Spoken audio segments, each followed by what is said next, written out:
Hey everyone, welcome back to Food Nature Trails. Aloo Paratha is another one of my favorite breakfast food. And though there's tons of recipes out there, I love the simplicity and ease of this version. Pressure cook 4 large potatoes for 20 minutes, and while that's boiling, we can get started with our dough. That's 2 cups of wheat flour, half a teaspoon ajwain, some salt, and you give that a good mix.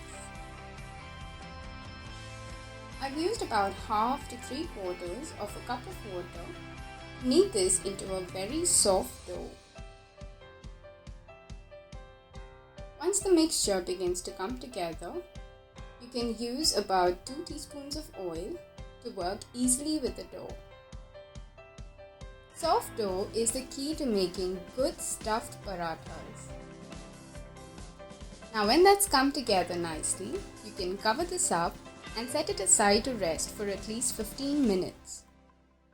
For the beetroot mix, I've used 200 grams curd or yogurt, half a teaspoon chopped coriander, half a teaspoon green chili, 2 tablespoons jaggery powder, 1 tablespoon mango powder, 1/4 teaspoon salt, and a small beetroot that's been finely ground. Stir this until all those ingredients are well combined. Now for those of us who don't enjoy beetroot by itself, this is such a fun way to turn it into something so tasty. Add half a teaspoon of freshly toasted jeera or cumin that's been crushed to a fine powder and mix this well. I just love that deep and beautiful beetroot color. By now the potatoes are well cooked and we can start to mash them. I wanted to take a moment to say that if you're new here, don't forget to subscribe to our channel and like and share this video. Now we can get back to mashing the potato. Add in 1 large roughly diced onion, 3 chopped green chilies, and a handful of chopped coriander. Add a teaspoon of salt and give this a thorough mix. Potatoes do require salt, so do give this a taste and see if you'd like to add a little more salt. To prepare for the stuffing, I've divided the dough into 6 equal parts.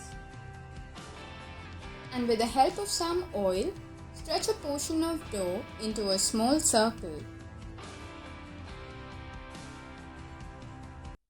I've used 2 large scoops of that potato mix.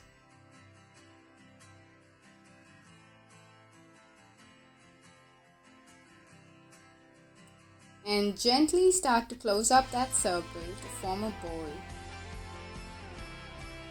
You'll notice how the soft dough really helps to ensure that the stuffing stays put without allowing any spills. Dust some flour onto your rolling space.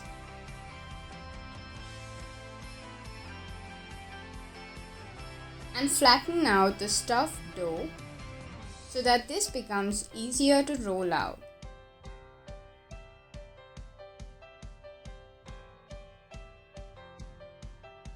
Sprinkle some more flour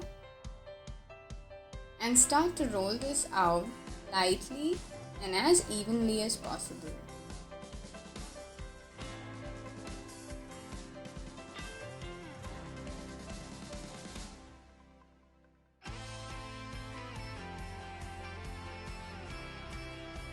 Set your pan on medium to high heat and let that heat for about 2 to 3 minutes before you toss in the paratha.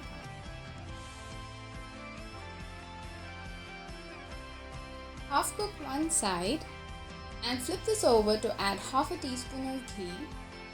Spread this out evenly and repeat the same process with the other side. You need to be generous with the amount of ghee you use here because that is what helps to thoroughly cook and roast those parathas. Fry this nicely in that ghee. And I like to move the paratha around so that I can get that toasted look evenly all over.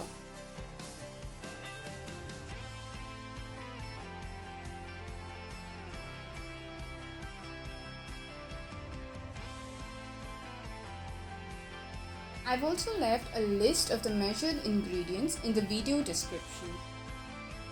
I just love how this combination turned out, and if you like this recipe, do let me know in the comment section.